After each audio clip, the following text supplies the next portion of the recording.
You are Locked On Boston College, your daily podcast on the Boston College Eagles, part of the Locked On Podcast Network, your team every day.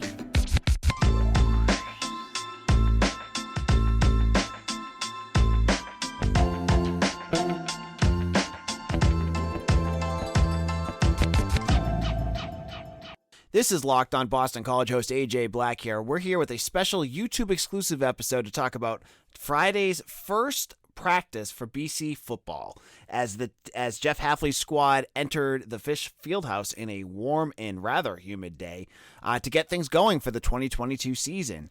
Now, the media, myself included, and there was a handful of other guys there and gals, were there to watch BC for the first half hour. That's how the football team kind of sets up their practice, so media can view for a half hour. You got to watch them, get themselves going. And then after they finished their practice, about an hour and a half later, we spoke with Jeff Hafley, safety Jason Maitre, safety Jaden Woodby, and then wide receivers Zay Flowers and Jalen Gill. So what were some of the big takeaways?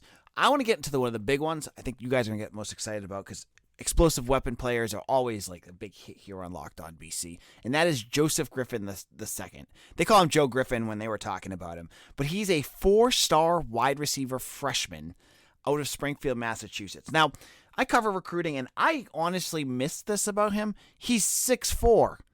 Now, you look at who BC lost last year, CJ Lewis. They got Tajee Johnson. He's been waiting around for his turn. But Zay Flowers and Jalen Gill, man, they were talking very highly of the play of Joseph Griffin. They called him twitchy, fast, not afraid to go up for contested balls. This is a kid that I think could be on that field sooner rather than later. Like, you have Zay Flowers, Jalen Gill, and Jaden Williams. They're all 6 feet-ish or below. You need a big guy. And Tajee Johnson can be that guy. But what if you add in the electric play that you have with Joseph Griffin, and all of a sudden now you got a weapon that's going to be really hard to contain, especially if you put him out there when Zay's out there too. So I thought it was interesting that they brought him up so positively when Jeff Hafley and the other guys were talking about the freshman looking very kind of doe-eyed and a little lost with how things were going out there. So he's a name I thought that popped up that was really important to talk about. The other piece that came up that was really interesting to me, and I honestly noticed it myself, was Hafley talking about having more of an edge to himself.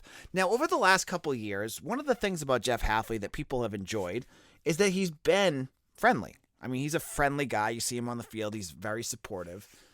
He seemed to have a little edge to him when he walked in. You could just see that, he was very friendly when he walked in. When he started talking about his team, though, he had a little, I don't want to say defensiveness to him, but just the sense of this is my team, don't mess with us type of feel to him.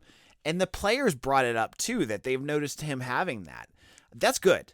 You want to have that edge because that is how you fix mistakes. You can't just be all, roses and flowers here about everything that goes on with your team. If your team's messing up or something's happening or you need to be tough on somebody, that's a skill all coaches have, all good coaches, whether it's Nick Saban, Bill Belichick, Dabo Swinney. You see them, they do it in a way that's supportive of their players, but they're tough too. And I think that's something that Hafley might have been lacking for a little bit. I don't want to say completely lacking, but could have added a little bit more.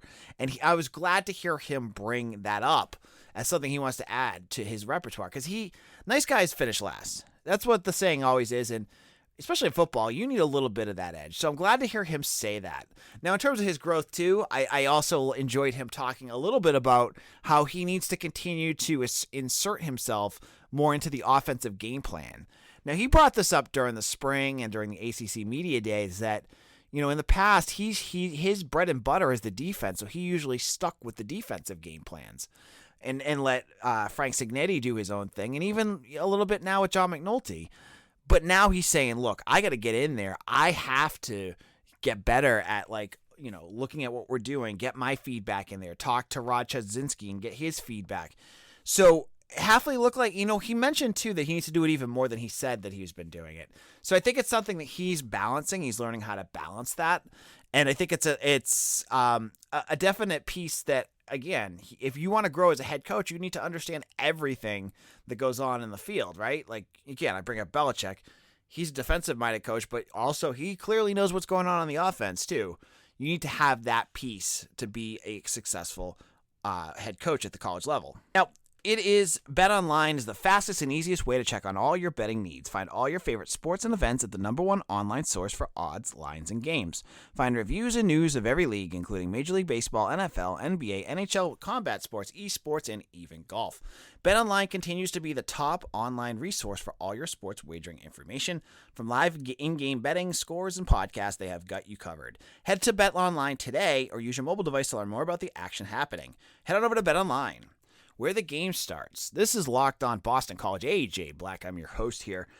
If you like my coverage of the fall camp, and I hope you do, I want to recommend that you, in the next couple of days, we have a special deal on Eagle Insider. I'm the editor and publisher as part of the 247 Sports Network, where I'm going to be giving you tons of content. I'm going to be at practice again on Tuesday, where I'm giving you more of my thoughts, more in-depth types of things that are going on with camp, more observational stuff that I don't put on a podcast or on the free stuff.